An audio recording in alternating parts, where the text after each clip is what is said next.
Welcome to In Moderation, the show where we give you a moderate dose of info, sarcasm, and we already know we're not approved.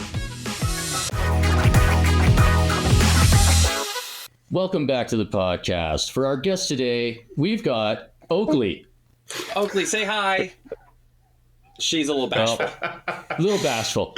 But in addition to Oakley, we've also got Tyson, who is also known as the Warrior Philosopher here.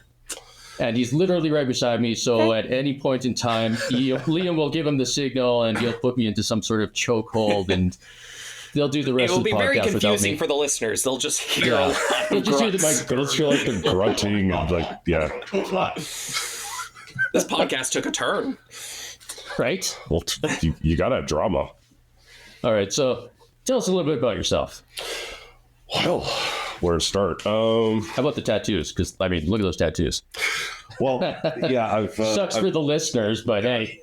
Well, I started collecting them when I was just barely allowed to. I think I got my first one on like the day after my 18th birthday and started collecting them ever since. My day job is teaching martial arts. I teach Brazilian Jiu Jitsu and kickboxing. Started training when I was 15 years old. Wow. For martial arts. I was a swimmer before that for 10 years. That was my first competitive sport, was swimming.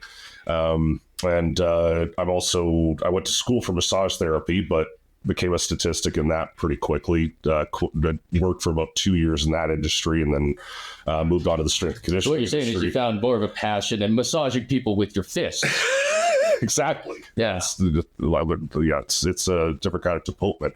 But I moved on to the strength and conditioning industry. I worked as a kettlebell instructor for a long time. I teach certification courses for the GATS organization. So I teach kettlebell instructor certification courses, and I teach lifting and programming for personal trainer certifications. I've just been kind of doing a little bit of everything a little bit of everything now. You're a jack of all punches anyway. So you say you've been to like a gym or two, like in your life, like once I've or been twice. to a gym or two. Been kicked out of a gym or two. Yeah. Was it a Planet Fitness? Do you have a story?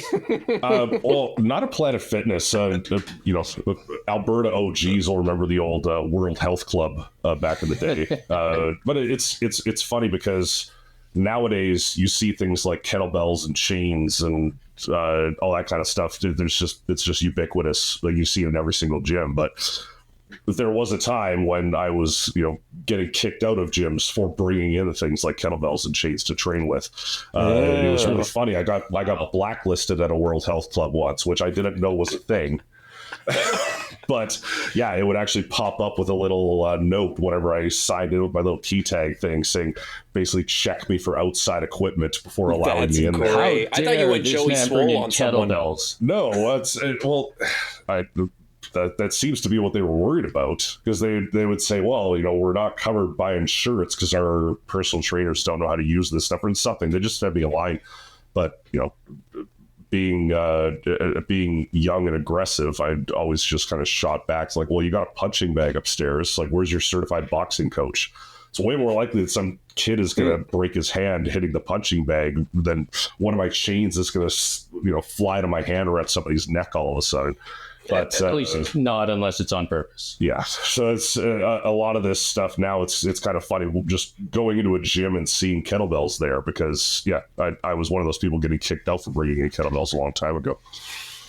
I'm definitely curious what got you into martial arts, because about a year ago myself, I joined a Muay Thai kickboxing gym. They also do BJJ, Brazilian Jiu Jitsu, but I haven't gotten into that, just short on time. But I really enjoy the Muay Thai, not just like the athletic, get the exercise in, but also just kind of a mental, like, I don't know. It's just kind of, it's funny because it's aggressive, but also very peaceful in a way. And you hear that, Oakley? You made it so daddy can't learn BJJ.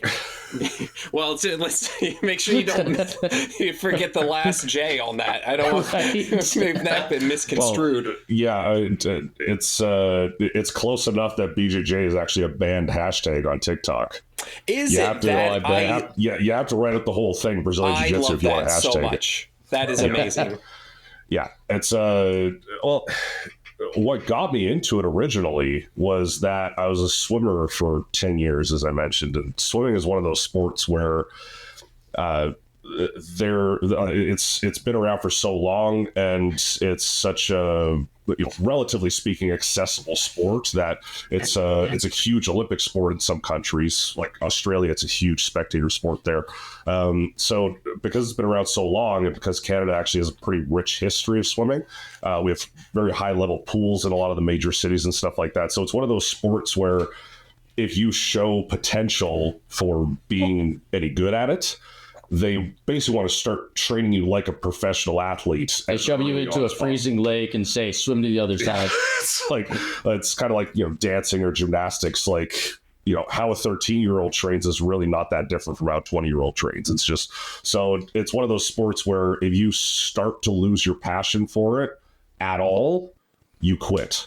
Like there's no like, I kind of like it, but I just do it because I'm used to it. Because by the time I was 13, I was in the pool probably 25 hours a week. At least until it became ice, and then I had to play hockey. Yeah, swimming is important in Canada because it's what we do when the ice melts. Exactly. Yeah. Not that I got the same respect as the hockey players in the school, but yeah, it's a really tough schedule. It'd be 5:30 a.m. practices a week, back after school for another practice, practices on Friday, practices Saturday morning, plus running, plus weightlifting. So I'd had enough of it by the time I was about 15. I did very well in swimming, but I just had enough. I was ready for something different. And I thought to myself when I quit swimming that I'd be excited to have all this free time. And I really enjoyed it for about a week, just doing nothing all the time. But then I realized that I just wasn't wired for that. I had this 25-hour hole blasted in my life all of a sudden, and I needed to fill with something. And at the time, when I was 15, I thought I was going to go the police or military route. I had kind of a boyhood dream of being Joint Task Force.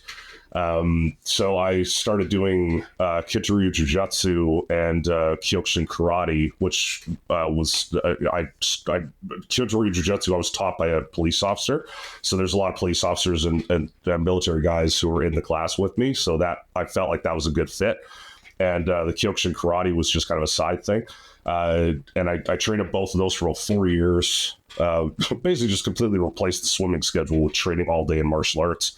So but by the time I was in the water to kicking on land. Yeah. And this was when the UFC was getting really popular. Like the first season of the Ultimate Fighter reality show was getting going around that time. And I had been training for 4 years, and I was just kind of getting out of that mentality of I want to go the police military route and getting really excited about competing more in martial arts.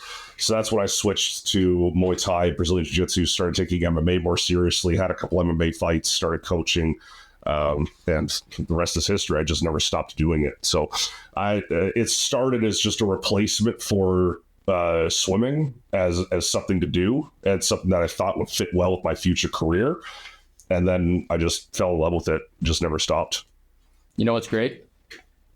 Like every other guest, when we started having them do their own introductions, because before that, we were doing really, really terrible introductions. We got comments. We were like, we need better introductions for people. Everybody else, they never know what to say. And it's always like just a 10-second, I don't know, this. And then we got you, just boom, there it all is. There you go. What I got from that was Canada has a military. I was pretty sure they just apologized for things, and everyone was like, "Oh, that's cool. Dude, like you're Canada. Like, what do we?" JTF2 is one of the most elite task force in the world. We get that a lot because we've mastered passive aggression so well that people forget that we're pretty good at active aggression too. Forget the art of war. The art of passive aggression is way more effective. Canada's military is small by American standards, because that's always been small by American standards. But it is very much kind of a similar situation to Taiwan, where it's sort of an asymmetrical warfare approach. Like, because the military is small, we have a very high focus on quality.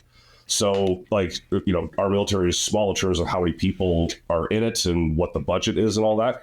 But, each individual part of it is world class when you compare apples to apples with the same type of units elsewhere. Like Joint Task Force 2 is an A-level operation. And, ever since World War One, the Canadians have always been in it, and we've represented very well. So it is kind of funny because we do have that reputation as like, oh, they just kind of tag along with wherever the U.S. goes, which to a certain extent is true because come on, Canada, you're lagging by. Let's go. We're going to Vietnam again. Yes, again. Let's go. Yeah, it's for some of us is a little uncomfortable how tied at the hip we are to the United States energy and military interests, but it is what it is. We share the longest active border in the world. We're both of each other's number one trading partners. A lot of people are actually surprised by that because it seems obvious that we are the number one, that the U.S. is the number one trading partner for us. Right. But a lot of people don't know that we're actually the U.S.'s number one trading partner too. Oh yeah. The U.S. trades more with Canada than it does with China. A lot of Marine stuff they learned from JTF too. I know we have Team America World Police though, so like that kind of feel like that makes up for some of it. America, fuck yeah! I watch Team America like once every like 2 to 3 years. I saw the premiere of it when it showed here, and I completely stand behind this. It's one of my best like movie theater memories of all time because my face muscles were physically sore from laughing when I left the theater, and every single person in the theater was the same way. Everyone in the theater never stopped laughing the entire movie because you just sort of be getting over something funny that had just happened and sort of winding down, and then something else hilarious would happen, and they would just, Hans Bricks would be on the screen and say, "We will write you a letter, and we will make it. We'll write you a very stern letter telling you how angry we are." But, you want a fun fact about that movie? There's actually like Trey Parker and Matt Stone, when the executives, like the producers were asking for updates on it, they sent them just like the very beginning clip of the movie, and if you've ever seen the beginning of the clip of the movie, it looks horrible. Yeah. Like it's supposed to look horrible, and then it zooms out and it is what it actually is, but they just sent them the first clip, and one of the executives apparently stood up and said they fucked us. Like they were so mad. That sounds exactly like what Trey Parker exactly and I love those two do. dudes. It's great. I love them so much. Podcast episode 50, we're just gonna have a special event viewing of everybody. We'll get everybody into a room together. We'll have a special viewing of it. Oh God! Of Team America World Police, I'm in. Well, and if you had told me that South Park Bigger, Longer, and Uncut would still be relevant pop culture touchstone in 2024, and so incredibly relatable to everything that's going on, if you told me when that came out that like 30-ish years from now, there's you're still gonna be able to watch this movie and see have Chef asking the general, "Have you ever heard of the Emancipation Proclamation?" I don't listen to hip hop. Oh yeah, I know that movie quite how well. Could that possibly still be something we're thinking about in 2024? And it's like, no, we're in many ways going backwards. I like this podcast shifted from like forget nutrition and like exercise. What do you guys think of movies and like South Park? How do you feel about that?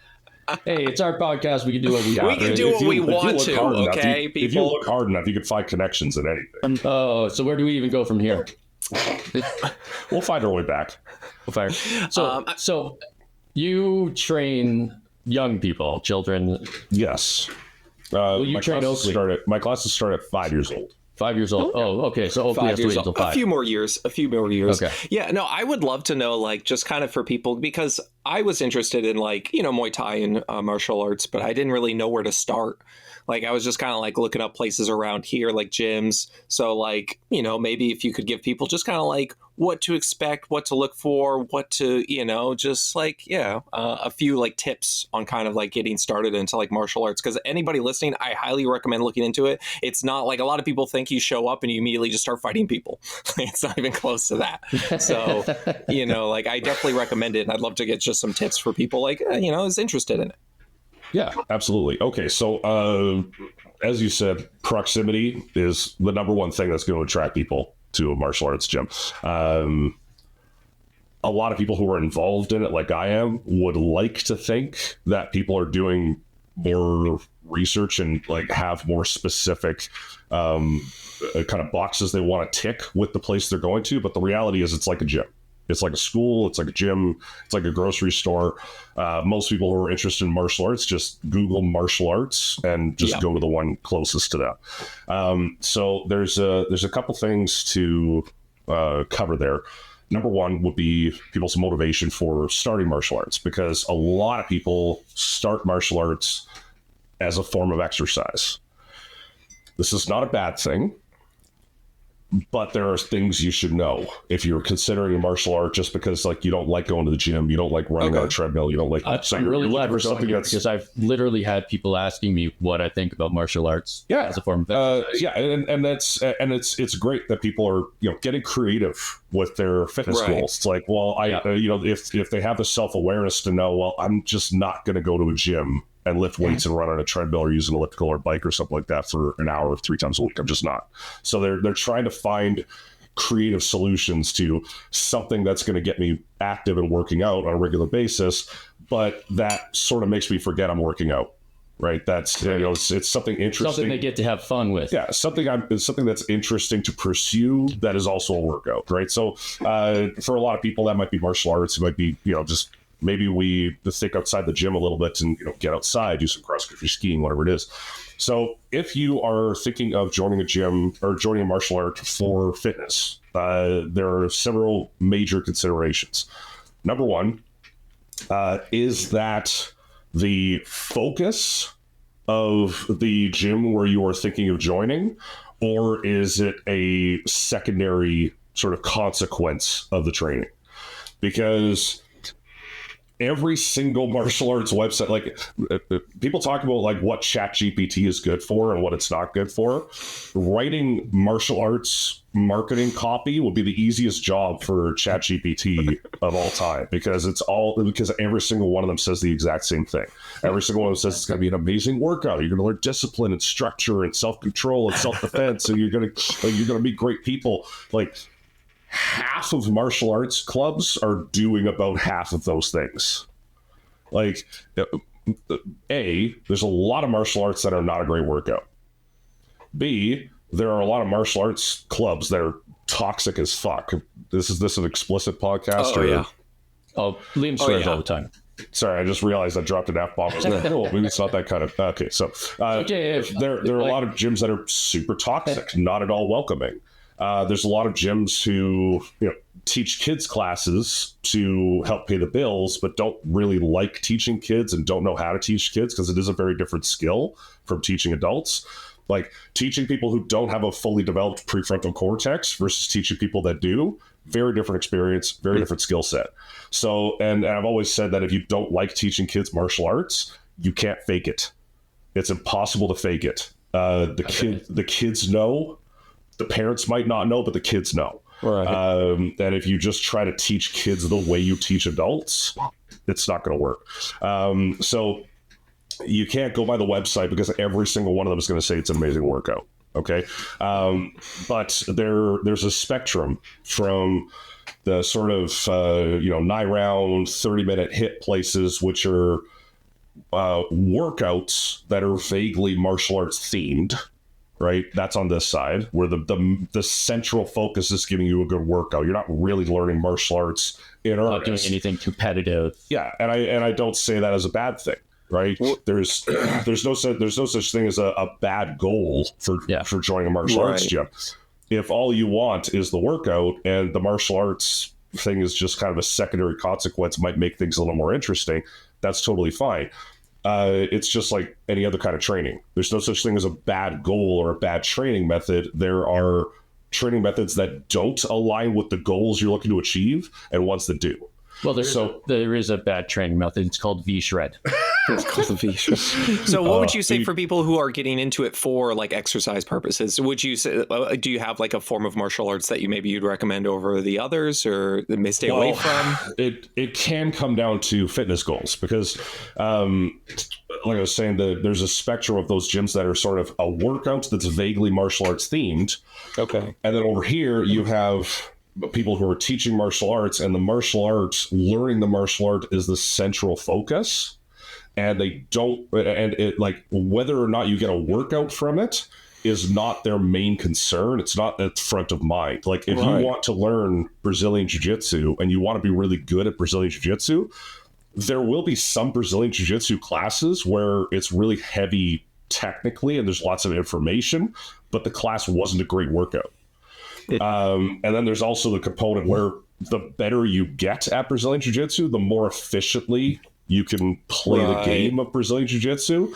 So the better you get at it, the worse of a workout it so is. Starting off, you're always going to get a good workout in because you just suck. Yes, 100%. And then there's clubs in between. Like for me, I've I've been training for 21 years and coaching for most of that. And I've experimented with the idea of having sort of like workout classes for martial artists in and amongst the martial arts classes. And they always died, especially when it came to the adults over time, because a lot of the adults that were signing up weren't looking to get a martial arts experience and then go to a workout class too. They were joining the martial arts class to get the workout. So the only people who were really attracted to the idea of doing a workout and then another martial arts class, which is also kind of a workout, were the young competitive fighters, right? So if you are marketing to fighters, it's not going to be hard to convince them that, you're going to do your jiu-jitsu classes, and you're going to do your Muay Thai classes, you're going to do your boxing classes, you're going to do your wrestling classes, and those will be a workout. But that's not the central focus. You also have your strength and conditioning to do. You also have your road work and your weightlifting. It's not going to be hard to convince them. But if you're marketing toward people who have families or are looking to train a couple times a week, they're not going to get up any earlier in the morning because they're already getting up at 6 with their baby. And they just want something they could do a couple times a week. Yeah. That is a good workout and is interesting. Right. So my classes are mainly for teaching people martial arts. That's my main focus, right? Teaching self-defense, teaching martial arts. But I'm also conscious of the fact that a lot of people are signing up to get a workout. So it's always on my mind. It's not the main focus, but most of my classes are going to be a mix of things that are physically demanding by design and also kind of slower, more technical classes kind of mixed in. So I don't market my martial arts classes as this is a 30-minute hit workout, because if people come in expecting that, they're gonna notice how much sitting around talking we do, right? But I also recognize that just training in jiu-jitsu, especially at first, is hard. And a lot of people are kind of surprised at how hard it can be, depending on what kind of martial arts experiences they've had. So what I would recommend is for people to not just go by the website, but go by and try out at least a few places, and maybe even just watch a class first, especially if you want to sign your kids up there. You need to watch the class with your kids to see not just how the instructor treats the brand new people that they're trying to market the class to, but also how they treat the kids that have been training there for 5 years, right? Okay. Because that's how they're going to eventually treat your kid, right? Every teacher is going to be try to put their best foot forward with somebody who's just walking in and is considering joining. So you can't really gauge what the long-term experience is going to be based on the first few classes. So I always recommend trying out a few places, trying a few classes, maybe even watching the class first and not even trying it yourself. Look not just at their website, but also the kinds of videos they post, right? Because their social media will give you a glimpse into what's most important for them, right? If you're looking to get a good workout, then you can find martial arts gyms where 99% of the videos they post are like transformation videos. Look what amazing shape this person got into. Look how much weight you can lose. Look how strong you can get. And then there's going to be some places where all they post is like people standing on the podium getting medals, right? Or like, oh, this, we have the youngest yellow belt world champion. Like, it's what they post on social media is what's most important to them most of the time. Would it be beneficial to go like talk to them in person and just ask them, say like, hey, I'm a dad, I don't have much time, I'm only looking for this? Or would the instructors most likely just try and lead them into joining anyway and kind of tell them what they want? Like, is it beneficial to like ask them just certain questions or whatever? I imagine it probably depends on the integrity of the instructor, which we don't know in the first place. Absolutely, because like I say, all of the websites say the same thing, right? Generally speaking, but I don't think it's a bad thing to go in and talk to them, because even if they're trying to fool you, the way that they try to fool you will tell you something about them, right? Like I've had to turn away students that were, for instance, like I have students who compete, and I've had students who are very successful in competition, but Brazilian Jiu-Jitsu competition is not my central focus at my dojo. I teach a lot of self-defense stuff. I teach a lot of third-party protection material for police and security and stuff like that. So so I've had to turn away students that were like, yeah, like we're thinking of switching, and like they want to know, like, how often are you running summer camps for competitors? How often are you teaching? How often are you doing just competition training? How much are you doing no-gi? How much are you doing? And once I start to get the feeling that, like they want to hit every tournament, they want to go to the San Diego Open, they want me to travel to coach them and stuff like that, they want to be a world champion someday, I have to tell them, it's like, look, I can teach you Brazilian Jiu-Jitsu. And if you want to compete, I can help you with that. I have experience, I have expertise, but it's not my main focus.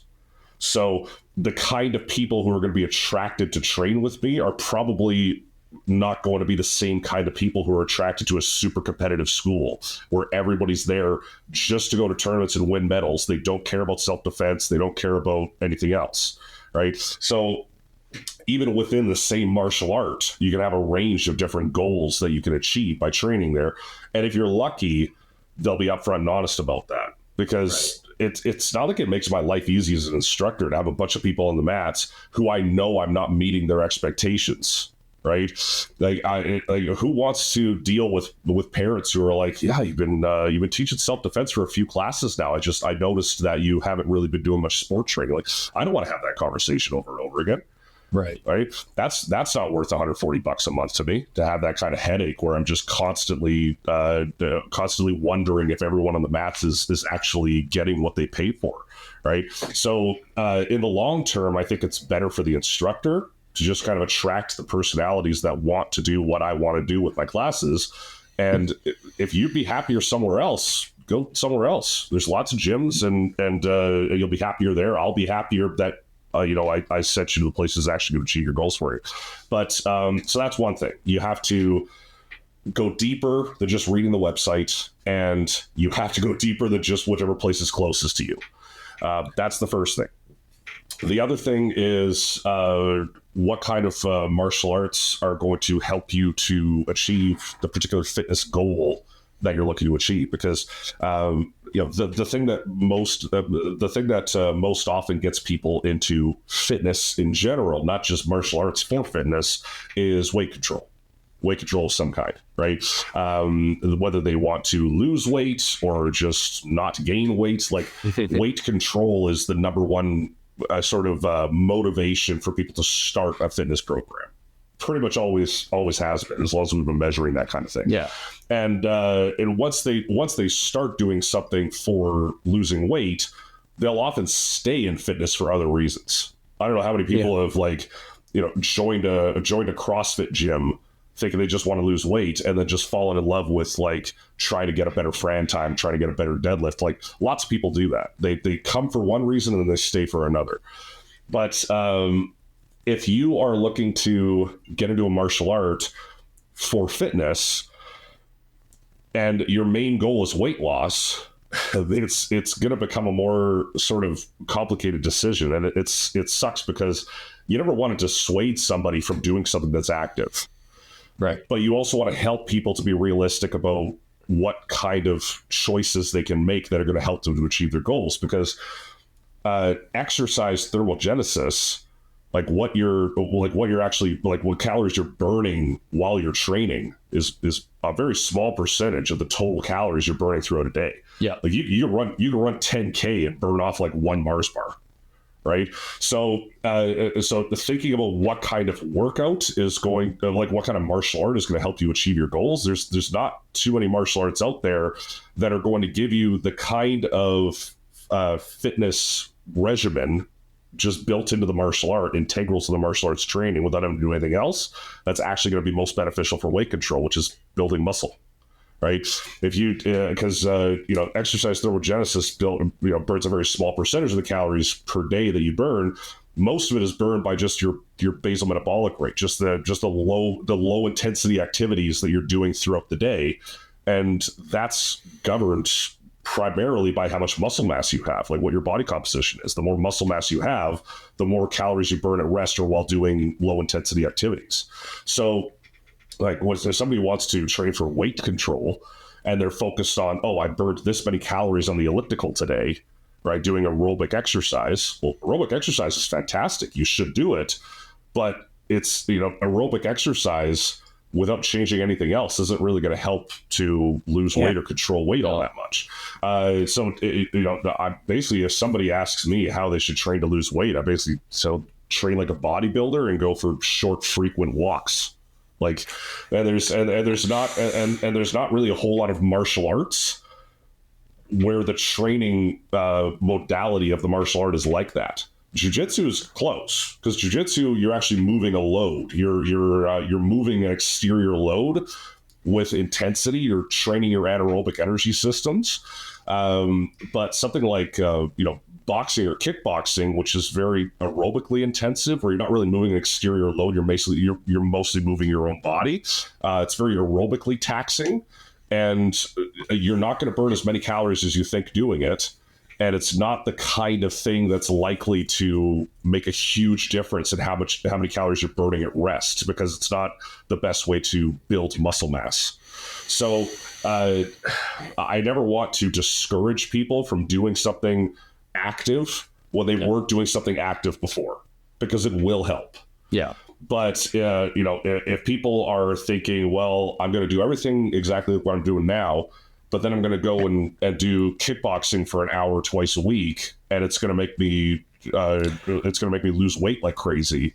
Yeah. It's probably not. You're going to have to combine that with other life choices and probably other kinds of training to actually achieve those kinds of goals. I do want to make an argument for working out for weight loss, because yes, it's 100% true. The calories you burn are very minimal, but there's a couple things I definitely find when people start working out, it just encourages them inherently just to make better like diet choices. You're like, okay, I went to the gym today. I did something. Maybe instead of getting the bucket of Popeye's chicken that I normally get, I might actually pick something healthier just because I did that. Like, I don't know. There's something about just starting like kind of a health fitness journey that just the momentum happens, the ball starts rolling, and you're like, okay, absolutely. Now I'm going to do something. What I'm saying is that I'm not going to lose weight for punching Liam in the face, but it might inspire me to eat better. Go then eat a banana because you. Exactly. That's exactly what it would do. So punching Liam in the face will inspire me to go eat a banana.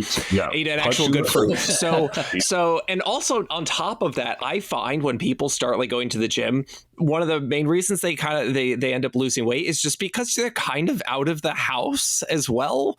Because when you're at home and there's just nothing going, I'll tell you, like if I'm just like binge watching a show or whatever, I'll just, chips or whatever, I'm eating, I can plow through that easy. So when you're just out of the house. You're not snacking. You're not doing any of that. You're doing something, for me, at least exercise suppresses my appetite. I'm not like on a, working out, lifting weights on a treadmill. Like I cannot wait to eat a whole cake. That's what I want right now is just a full on cream cheese frosting. Cause that's the best frosting. I don't care what you say. You're wrong if you say anything otherwise. And then, I'm not snacking. I'm actually somewhere else. So those are the two things I find help even more than just the calories you burn. Yeah, absolutely. You're 100% correct about that. That's actually something else that's great to mention is that when you become active, there are so many sort of secondary branches of lifestyle choices that usually go along with that. Because if you eat like crap all the time,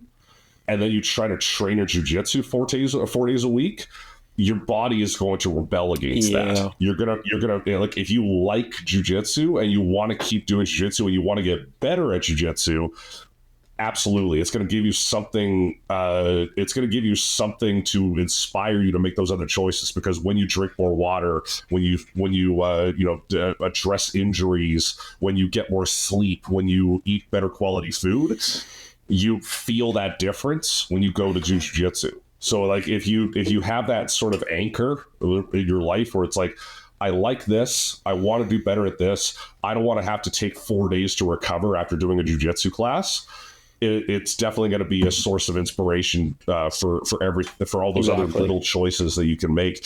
Also being around other like-minded people. Yeah. Because if you're sitting around the house, you're not hanging out with anybody. If you're going to jiu-jitsu, you're going to be hanging out with a lot of people. And statistically speaking, most of them either joined for the same reason you did, so they're in a similar kind of situation to you. So you can bond over that, and even if it's not an actively acknowledged thing, sort of hold each other accountable. Or you're going to run into a lot of people who also lift weights, also run, also to go skiing, also. So you're going to be around like-minded people.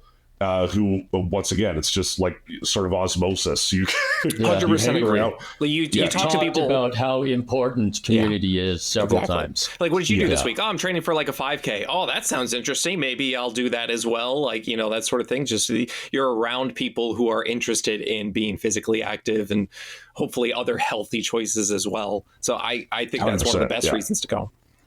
Yeah, for sure. And I mean, that's ultimately when people go to a gym. I think the community, like when people go to a gym and actually stay at the gym and start training there regularly, community has a lot to do with that. Yeah. And I really miss that about going to the gym. There's not many things I miss about having to go to a gym. But I train alone or just with my son sort of puttering around with me most of the time. I don't have training partners that I train with full time. I train in my basement or I train at my dojo. I got 2 gyms, but I'm usually training alone. And the training is the same, but I do miss saying hi to a couple people or it's most of my best friends were either dojo friends or gym friends. And I've been lucky to keep those friends into my 30s. But like if I had to make friends from scratch now, where the hell would I find them? Right here on TikTok. Oh no! Don't find friends on TikTok. It might go well, but it'll probably go terribly. It's the worst place. If you got 1 million followers, you got 1 million friends, right? I guess that's exactly how. That's what I tell myself to go to sleep every night. 200,000 friends and 800,000 haters. Most of them are haters, but you know what? They also help. So. Thanks, haters. Well, they help, but they help us a little less being Canadian and not being able to actually monetize TikTok, which is always hilarious to me whenever somebody's like, "You're a paid government shill." Oh, the paid thing is so funny. Yeah, where do I sign up for that? Have I been missing out on something? Apparently. I love the paid. I love it. It's so great. Yeah, so it's not as simple a choice as just join a martial art and get into amazing shape, because not all martial arts are created equal in terms of how good a workout they are, and if it's not the main focus of the class, then you might find it a little bit disappointing, right? Because and part of that is just again, people's sort of mixed expectations around exercise in general. Because a lot of people, like when I'm teaching my courses, I talk about this a lot because I teach things like, non-linear periodization and stuff like that, where you're not trying to actually kill yourself every workout. The program is supposed to build to a peak and kind of build that long-term momentum. Whereas a lot of, and in Europe and Asia, it seems like a lot less of a problem. If you tell somebody in Asia that like their trainer tells them, yeah, you're going to do 5 sets of 5 at 70%, it's not going to be hard, but we're building towards something. They kind of understand that better. That's just my anecdotal experience anyway. Interesting. But in North America, people seem to have this idea that if they're not dragging themselves through a pool of sweat and blood and vomit at the end of the workout, that they didn't achieve anything. I feel like it's because that's what they've been taught, right? Like, I mean, when you watch something like an infomercial for like insanity X plus reaming, and you're like, oh God. And then it starts off and they're just like dying and throwing up and they're sweating everywhere. And they're like, this is what it takes to lose weight. I mean, I guess I'm going to purchase it, do it once and then give up. I mean, if that's what I have to do. Yeah. Well, it's, I mean, and a lot of people will, they have this kind of, well, if it's worth doing, it's worth overdoing. Right. Like if they don't have a background in fitness, or they don't happen to have a trainer, if they haven't actually hired a trainer, I think a lot of people are just like, well, I don't know how much is enough, but I know that if I do too much, that I'm definitely doing enough.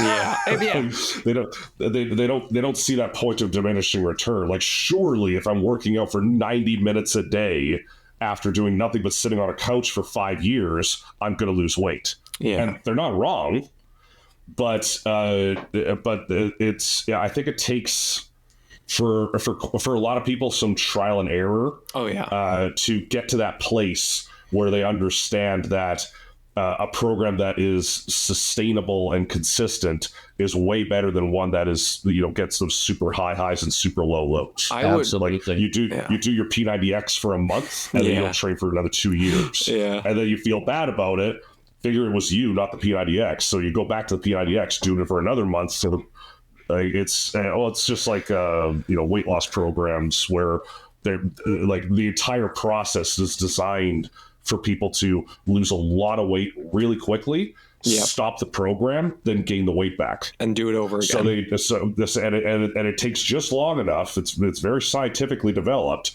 It takes just long enough for them to fall off and gain all the weight back, that they don't connect it to the unsustainability of the program they were on. Yeah. Right. They connect it to, well, when I was on the program, I was great. Yeah. And now that it's just me without the program, I failed again. Yeah. Right. Victim blaming. Yay. Yeah. It's hard. It's hard for them to make that connection. It's like, well, if I just go back to the program, then I'll be fine again. Right. I'm the one I can't trust. What if we took an abusive relationship and made it into a fitness program? I like what you're thinking. We could make money off that. I would encourage anybody who's interested in like martial arts to understand that the possibly losing weight and yada yada, all that's great, but to focus on just like the mental aspect of it for a second. For me, that is my favorite part. You go there, one, you're just talking to people. It's just fun. You're just chatting. Exercise is great for your mental health in general.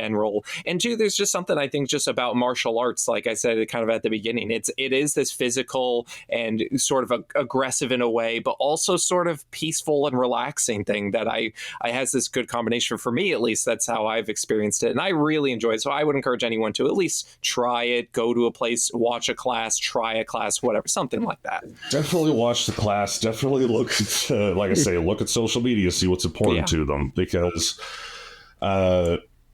I'm glad that I could be the one to tell whoever's listening to this that there is nothing inherent to martial arts that will make you a better person by training in it. Yeah. There, like, if somebody like there are lots of terrible people in the martial arts community. Oh, I'm sure. And they were terrible people before, and then they got a black belt in Brazilian Jiu Jitsu, and now they're just a tougher, more confident, more dangerous, terrible person. Good. Like I've seen, without naming names, I've seen lots and lots of people, lots of examples in the jiu-jitsu community, in the MMA community, where I look at them and I listen to them and I see what they post on social media and I see the values that they have that they're not even trying to hide, and I'm just like, people sign their kids up to train with this guy, Right? like this, it's dumbfounding to me that people can say the things they do and do the things they do and hate the people they hate and still have not only students but like kids being signed up to train with them. So like, definitely watch a class, definitely like look at their social media, see what's important to them, try out a few classes, try more than one. Try three classes. It's 3 different places before you actually sign up for one. They are not all the same. All the websites will look the same, right?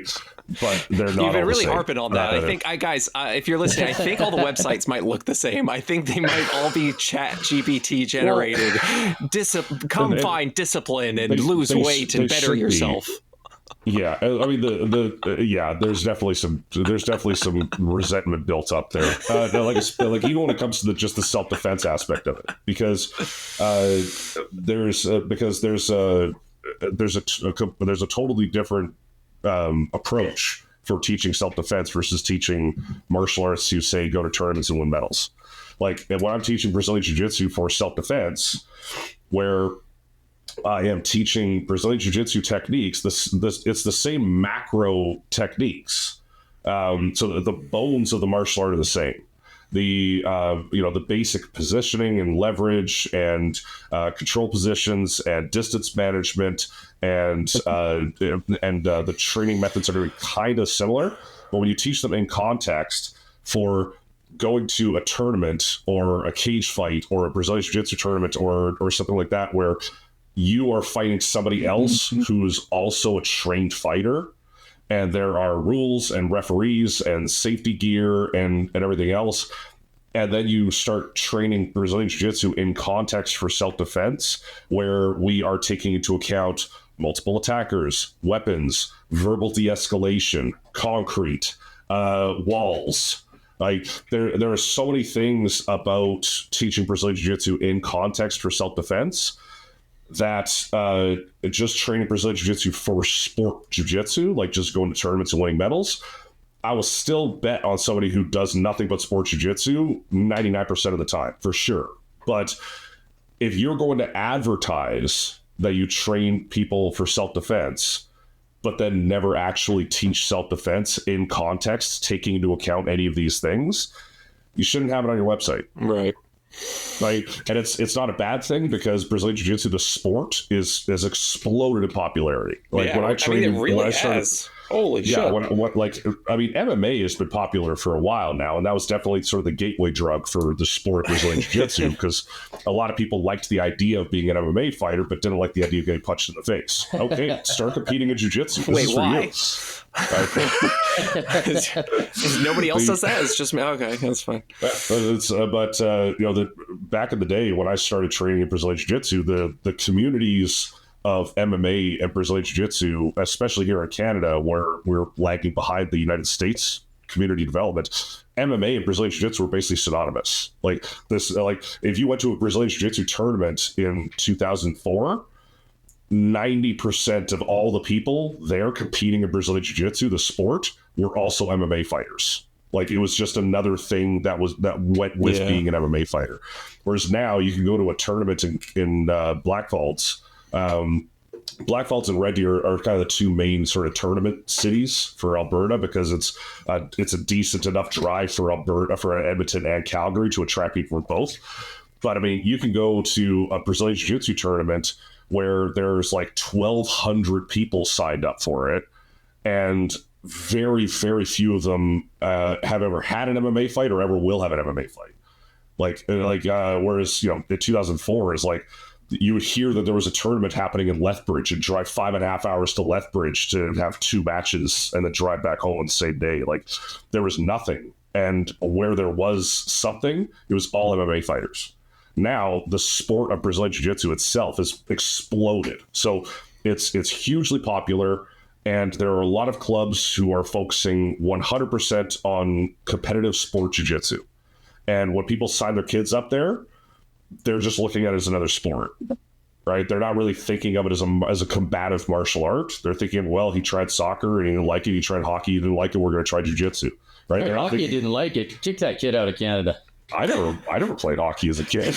Sorry, son. Do you have your No, Canadian Canada. citizenship card? Could you just hand that over real quick for me? Thank you. You know how often I get asked if I'm a real Canadian or a real Albertan?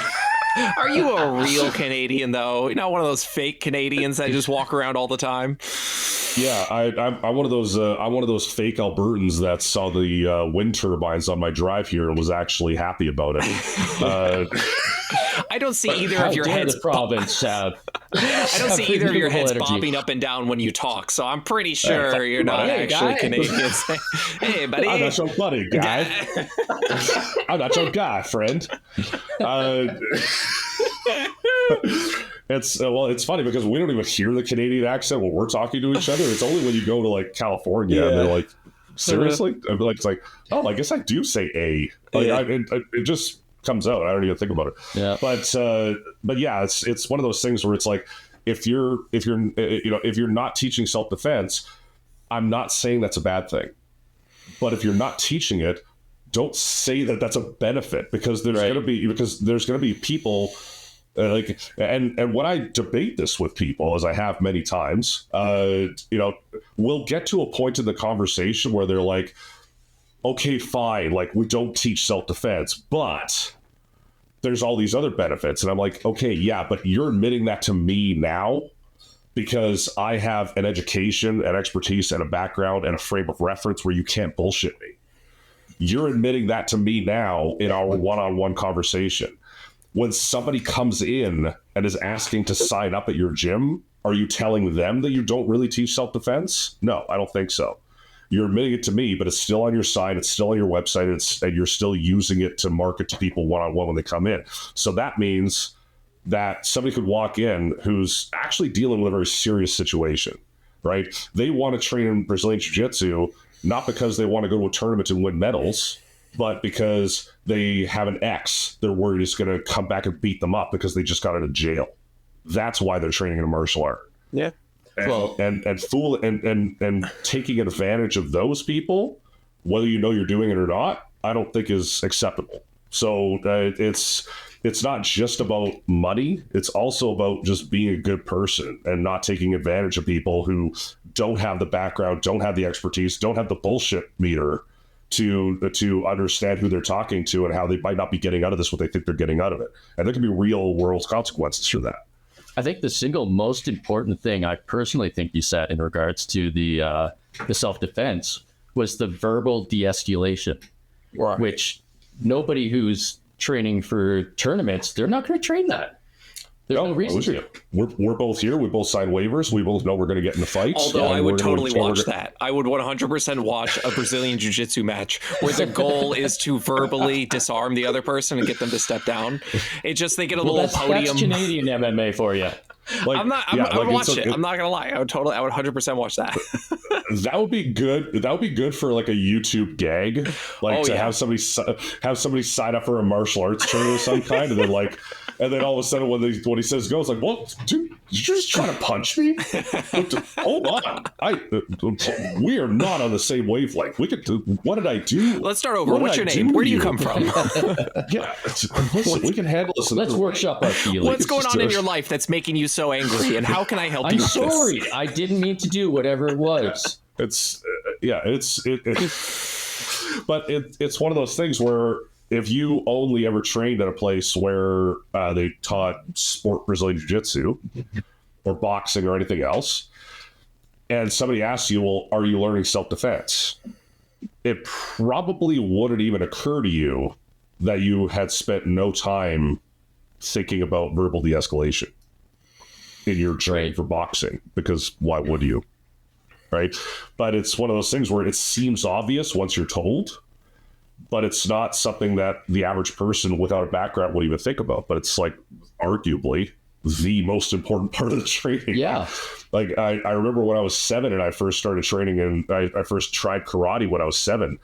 And I remember the self-defense aspect of the training that I got in that class when I was 7, where they're like, okay, self-defense time. They throw a punch at you. You go, blah, blah. It's like, well, looking back at that now, knowing what I know, it's like, well, it's kind of turning the movie on in the middle, isn't it? Like, why is the guy punching me? We're just fast forwarding right to the part where he's punching me. That's the self-defense training. It's like, how many people are just walking up and punching you in the face that you think this is applicable self-defense training? How many Steven That Seagal movies have you against the watched? cat right now. That there was no other way to handle this. But you know, or here's another good example. How about talking about proportionality in your self-defense response? Right, because Canada's criminal code, it's a little different in the Wild West down where you are, but that's on a state by state basis. Listen, we have freedom down here. If I have the freedom to punch whoever I want, okay? Yep. That is my freedom. That they. Well, it's like Jimbo and Ned say, "Well, it's coming right for us. It's coming right for us." Yeah, as long as you yell it, it's coming right for us. You can punch whoever you want. It's great. But you know, when I'm teaching little kids, right? I'm teaching them techniques, and I'm talking about how, well, just because they shove you doesn't mean that you get to just throw them on the concrete and break bones. That's not a reasonable response. You're going to be the one who gets in trouble for that. Right? Because Canada's criminal code, section 33, I think it is, that deals with self-defense specifically, actually lays out a bunch of criteria that will be considered by the judge that's handling your case. And one of the and a lot of the criteria are all about kind of what options you had and when you had them. Right. And essentially, if you defend yourself physically in self-defense, even if they attacked you first, you still have to be able to make a case that any reasonable person in your position would have done what you did. So if somebody throws a punch at me and I sweep the punch, close the distance, take that out of the ground, and I'm holding down, at that point, I'm no longer under threat. So if I start dropping elbows on the guy, now I could potentially get in a lot of trouble for that, because because I had the option not to hurt this guy anymore after that point, and I made the choice to hurt him. So that conversation is not going to happen in boxing. It's not going to happen in competition Brazilian Jiu-Jitsu, right? Where you know, like, I'll look at some self-defense training videos and it's like, oh yeah, the defense to like push on the shoulder is like palm heel straight to the face, throw on the. It's like that could literally kill someone. If I do Osotogari on somebody and throw them on the ground and they don't know how to break fall, they don't know what I'm doing, and they hit their head on the concrete, they could literally, not figuratively, die from that. Yeah. So you have to teach martial arts if you're teaching for self-defense, especially if you're teaching to tactical populations, police, soldiers, security. You have to mix the physical techniques that you're teaching with their use of force parameters that they have to operate in. Right? You know, how many guys have you heard that worked as bouncers and bragged about how many fights they got into as bouncers and how awesome they are? Like, you're bragging about being bad at your job. Like, it's true. Who brags about being bad at their job? That is also the American way, in case you haven't heard. If you work security or personal protection, or you're a bouncer, whatever it is, and you're getting into fights all the time, that's you being bad at your job. Your job is to cool the temperature down, to make sure everyone's having fun, to make sure everybody is safe. Even the person you're kicking out of the bar, it's your job to make sure that they're safe. So, when you talk about like use of force, well, if you're training in boxing or Muay Thai to go and have ring fights, there's no use of force conversation there, right? We're not bringing up the Canadian Criminal Code. So, like I say, I don't care if a gym doesn't want to teach self-defense. It's not your area of expertise. You don't like teaching it. You don't want to teach it. Fine, take it off the website. Take it off the sign. Right. Like there's no harm in that. There's no shame in that. There is harm and shame in trying to advertise yourself as something you're not. Right. And it's the same thing for personal training, same thing for nutrition. Like there's lots of personal trainers who are not qualified to teach an off-season football player, right, how to get themselves ready for next season, or a AAA hockey player who needs to gain size and be able to be higher performance to be able to move up to the next level of contact or whatever it is. There's a lot of personal trainers who are very well equipped to handle a certain kind of clientele, not well equipped to handle a different kind of clientele. But when there's money on the line, how many of them are actually going to have the integrity to say, look, this isn't my area of expertise. I would rather refer you to this person who specializes in this sort of thing. Yeah. I will say I kind of have to get back to getting Oakley so my wife can finish up her job, because she works from home, so I hear her in there, and I got to take care of her. I got it. Well, the biggest thing I got from this is similar to what we say about cardio, in that don't do it just for weight loss. Look at it as a way to become active, look at it as a way to become healthy, and do it in a form that you enjoy. Yes. Yeah. The best form of training is the one you'll do. Yeah.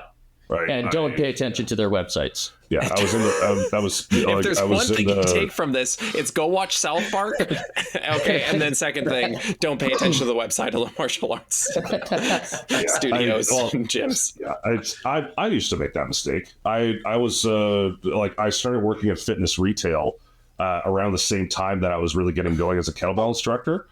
And when I first started selling fitness equipment to people, I thought my job was to try to convince every single person that came in the door that they should be training with kettlebells. Right. As I grew up more and matured and developed more empathy, I started understanding, okay, what they like is what they're going to do. When all you have is a hammer, everything else is a nail. That's one of my favorite quotes. All right. Well, pretty soon, Amber's going to come in and throw Oakley at your head. Yeah. April. Yeah. April and Oakley. April, not Amber. Yes. I got the A right. It's close enough, whatever. I don't care. Listen, Liam wasn't popular in past, and I was everything from Leo to Leon to Neil. It didn't matter. Names are stupid. It's all just a fabrication that we've come up with. It's okay. Next time I'll call her Amanda or something. Yeah, there you go. Exactly. Just every time it's a new name. That's what people should take away from this. Watch South Park, and names are stupid. And names are dumb. Names are stupid. There we go. Names are stupid. I've always thought so. Hot take. I don't like names. Goodbye. Everyone should get numbers and barcodes. Oh, there we go. Okay. But if you guys want to talk like Canadian politics or something, you stay on and tell people about that. Because I'm sure you got just hours of material from stuff that I've heard that's going on there. But for me, this American is what? Oh, wait, Cartman's screw you guys. I'm going home. So now that Liam has absolutely ditched us, where can everyone else find you? Withdrawal. Screw Liam. Liam's not allowed to find you. He's not going to get to hear this. Where can everyone else find you? Well, I'm really only on TikTok. We're Canadian. We can't monetize. We don't get shit from TikTok. So it's like, I started my TikTok as just kind of a creative outlet, somewhere to talk about politics and philosophy and social commentary and stuff like that, where instead of just dumping it all on my wife every time. I bet she tries. She tries hard, but when I start talking about Dwight Eisenhower's brinkmanship policies, it's just not something she tends to be interested in. So I started as an outlet. I never saw myself having 230,000 followers, so it's been a weird ride for me. But you can find me on TikTok at The Warrior Philosopher, all one word. Not The Warrior Philosopher 1. I have my first fake impersonator account. Well, congratulations. Yeah. Round of applause. Now I know I've arrived. It's probably an American that's actually making money off of it. Yeah, that's what they do, right? They steal content and they monetize it. Yeah. So if you got a friend request from The Warrior Philosopher 1, just know that's not me. I don't have any other accounts besides the original one. And then for our 2 listeners in Alberta, where can they find you? Well, if you happen to be in the Edmonton area and would like to take a martial arts class with me, my place is called Ironside Martial Arts. And you can find me through the website or just send me a DM on TikTok and we can set you up for a trial class. I'm not sure how many people we have in the Edmonton area. I know we're actually decently popular in Calgary. Well, there you go. There we go. Maybe they'll make the trip. Fantastic. All right. Liam's not allowed. No Liam's allowed. You have to put that sign on your door now. No Liam's allowed. Like any Liam or just him? I don't know. Do we open it up to all Liam? I'd have to find out his last name or maybe his number and barcode. Yeah, the number. We got rid of names. That's right. Number and barcode. Damn, we should have thought this through before we abolished names. We should have thought of some of the implications for it. Yeah. We also should have stamped them. Oh, well. It's okay. He's tagged.